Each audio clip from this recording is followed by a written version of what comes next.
What is up and welcome back. We are your Colorado real estate family, Pete and Chelsea Sweeney, and we've had a lot of you reach out recently asking whether or not Colorado is on the decline. In this video right here, what we're going to do is we're going to dive into a few topics arguing why it might be. All right, let's go.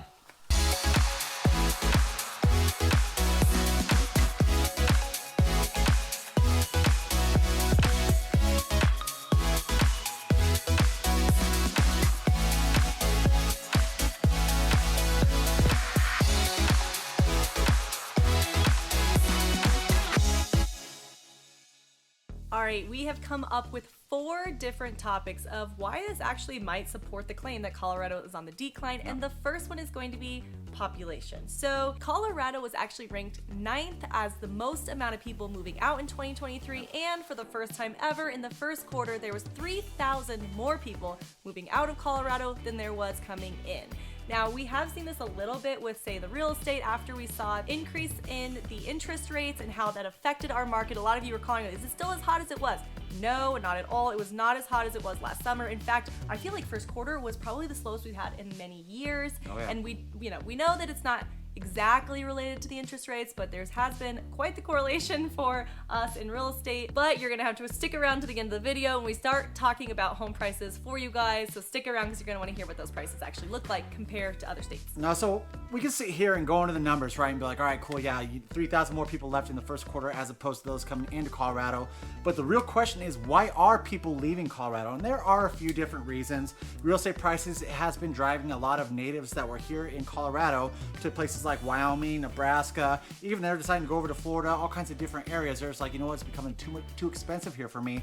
And so that's why I'm moving out. Also, I hate to say it, but Colorado's become a super polarizing state where before, we've mentioned this, we're pretty ding purple where, you got conservatives and progressives all kind of mingled in here. Now the conservatives are getting driven out a little bit. We've experienced this personally with family members, friends and stuff. We're just like, you know what, I'm over it, I'm done. I want to go somewhere that's a little bit more purple and or red, as opposed to how blue that Colorado has gotten. We have to make sure that we cover those things, guys. We're not going to sit here and beat around the bush, but we have noticed that with our personal lives, with also some other people, some clients that we've helped list their houses here in Colorado, they have some certain reasons why they decide to leave this state. Yeah, so the second thing that was kind of proving, and we have been hearing about this one day in and day out, but proving that Colorado might be on the decline, and that is property taxes.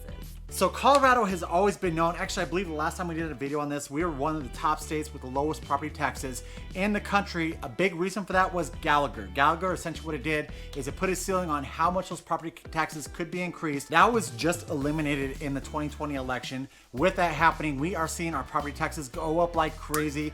You would not believe the amount of people that I had reach out to me asking me to put together a report showing that the assessments that they're coming back with are just crazy. They're like, no, my house is not worth this. Why are my property taxes? We're seeing property taxes go up like 20%, guys, over a couple years, right? Texas, you don't have state income tax, but the property taxes are high. And so everyone's like, you know what, Colorado, yes, you have state income tax, but your property taxes are low. So it kind of levels out. I don't know what's going to happen with this, but that's not going to be a good effect where if we have high property taxes and we also have a state income tax, you're getting hit by both sides. And so that is why a lot of people are like, screw this, I'm done. I'm not going to look forward to these property taxes and where they're going.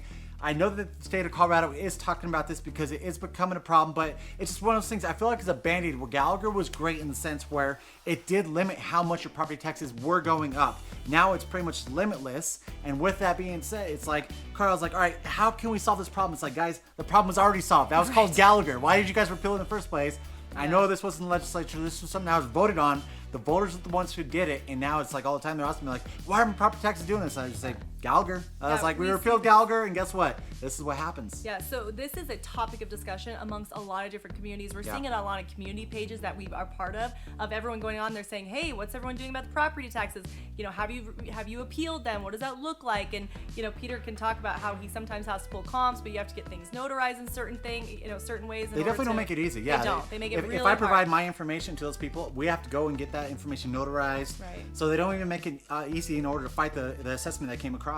Yeah, and a lot of people are doing it. We're hoping that even if it doesn't change right now, which we're hoping it changes right now, but even if it doesn't change right now, we're hoping that it raises enough of a red flag that Colorado's like, whoa, like, why are we getting so many appeals? And like, what is it that we need to do? Because this, I mean, everyone that we know pretty much has appealed their property taxes. That's true.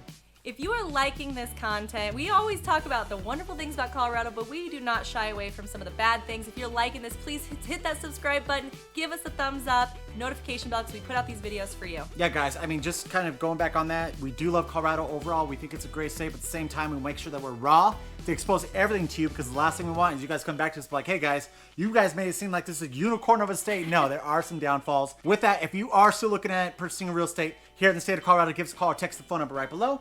Right below right there, we are your top relocation experts when moving into the beautiful state of Colorado. All right, let's dive into the third thing that might support that Colorado is on the decline, and that is going to be crime. Now, I'm not going to give you an opinion on crime. We're not going to get into that, but I did pull lots of stats for you, so I'm going to bring out my handy paper. Colorado crime rates. Okay. Quick note before breaking into these numbers, we got all these from Citytistics. We always talk citytistics.com, all right? So this isn't us, our personal bias. We are taking these straight from that website. Right. Ask what we're seeing with the crime. Yeah, so the 7 categories of increased crime are going to be robbery, arson, motor vehicle theft, buying stolen property, vandalism, prostitution, and drug possession. Like, oh. I feel like your cousin, was he like an undercover cop for prostitution or something? I don't know. And which is funny because Rob, like a super big, just kind of goofy dude. I'm like, dude. He's like a big teddy bear, but he's like, he gets good. Oh, yeah. Okay, the other thing is Colorado ranks first in the nation for vehicle theft. And this is something I can talk to because we live in a decently, I would say, nice neighborhood, and it's a newer part of Thornton. We do see a lot of theft when it comes to cars. So we always tell everybody, like, keep your lights on too, because usually if it's a dark neighborhood, things like that. Well, okay, so not auto theft. We see a lot of theft, like people just come in and open the doors. Breaking in, everyone's car's cars. not getting stolen. You know, we're just True. saying that they usually come in, like opening the doors and like grabbing all the change out of the couple. We did though have one. We had one theft. person who like left their garage open all night, and then there was auto theft. They got the car back. Yeah. But it's not because I don't think you can say it's because of the area. I think what you can say is that there are certain areas that people actually target, and they actually go there because it is a nicer area. So just be aware that it's not about an area thing, or you can't kind of avoid that. It's more so about doing the things you need to prevent it. Yeah, to prevent it. Yeah. So another one that surprised me was Colorado ranked second in crimes in all of U.S. against property. So that could maybe take into account some of the property that were in the cars, like I was talking about earlier. But to rank first in the nation and second in a category 4 crime, when I really did feel like we were pretty low on the spectrum, and I don't know if it's because our cities are getting bigger, and a majority of our crime rates would be in the city, no matter which website you look at. All of our bigger cities where there's more people is where a majority of the crime is. So I don't know if it's because Colorado's growing, but we are ranking pretty high on some of these crime rates. Yeah, I mean, like I said, I mean, 5th generation native here. It's like, I've never really experienced it. I haven't really noticed it either. I think people digging into people's cars is the biggest thing I've noticed. But outside of that, of course, we don't live in downtown Denver, so we don't see much in the Denver metro area. But it's kind of crazy. That was kind of a shock to me, kind of hearing these statistics from citytistics.com. Citytistics. You did good that time. There you go. All right, now if you've stuck around this long, you're probably waiting for the home prices being one of those reasons for maybe supporting the Colorado decline. So Peter, tell us about it. Yeah, so everyone was moving to Colorado in the early 2010s because they're like, hey, you know what, here's what I can do is I can sell my house in, say, California, take that money, buy something cash in Colorado, and because it was super cheap. I mean, I was buying flips for $40,000, $80,000. What was the other one? Like $60,000, right? I was buying super cheap flips here, and it was crazy. That was back in, I think it was 2011, right around there. And so a lot of people were coming into Colorado because like, this is a fantastic state. Housing prices are low. That is not the case anymore because we had a good, 5-6 year stretch where so many people were moving here.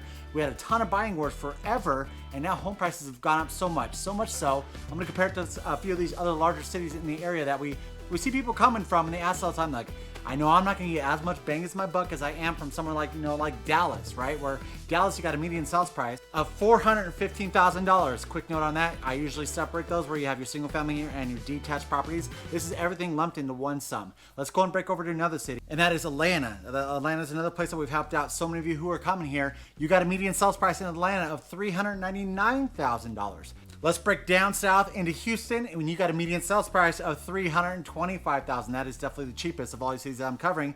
What are we looking at in Denver right now? Denver, we've got a median sales price of $595,000. So definitely much more in regards to the cost of a house as opposed to a few of these other larger cities. Now, I didn't incorporate any of these California cities because obviously if we're comparing to LA and everything, every time we do that, like I'm pretty sure the last time I pulled LA numbers, it was up in the millions. Right. We don't come anywhere near that. California, typically, we still see a lot of people who are moving here from California because they're like, yeah, you guys are still pretty cheap. Yeah, like rent we and talk about homes, renting too, and then like we tell them like, I mean, for a renting's good, 2-bedroom, you're looking like 25 to 3,000. Like, oh, that's nothing. I'm like, oh, okay, and then you're We're good. like, you oh, know? then you're fine. Yeah, so it's like I didn't pull anything from California, but these other 3 cities are where we're helping so many of you, or where you guys are moving from, and so that's why we want to kind of throw these numbers out. Yes, you're going to get a little less bang for your buck, but quick note on that: there are good options outside of that. Even if you don't want to stay inside the Denver metro area, we have some other cities popping up and around the areas where you do have a little bit lower of that median sales price. We covered 4 reasons that we think, and it's kind of hard for us to pull reasons, but I think these are pretty good reasons as to why people might think that Colorado's on the decline.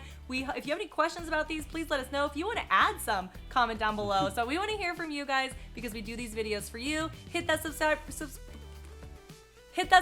button, give us a thumbs up, and hit that notification bell so you're notified every single time we put out a new video. Yeah, guys, so before I break into this and end this video out, like I said, I mean, we want to make sure that we bring you all the bad with the good that comes with Colorado. That is us communicating our information effectively, not just painting this as a unicorn seed. Colorado overall is fantastic. We love it here. We have so many great friends here. You have the beauty. You cannot match the beauty, guys. Like, we've had so many people coming into the state where they want those rooftop style houses just because they want to see the mountains. And so if you are looking at purchasing real estate here in the state of Colorado, give us a call or text the phone number right below. Right below right there. We answer. It doesn't matter date or time. Until next time, we love you. Bye.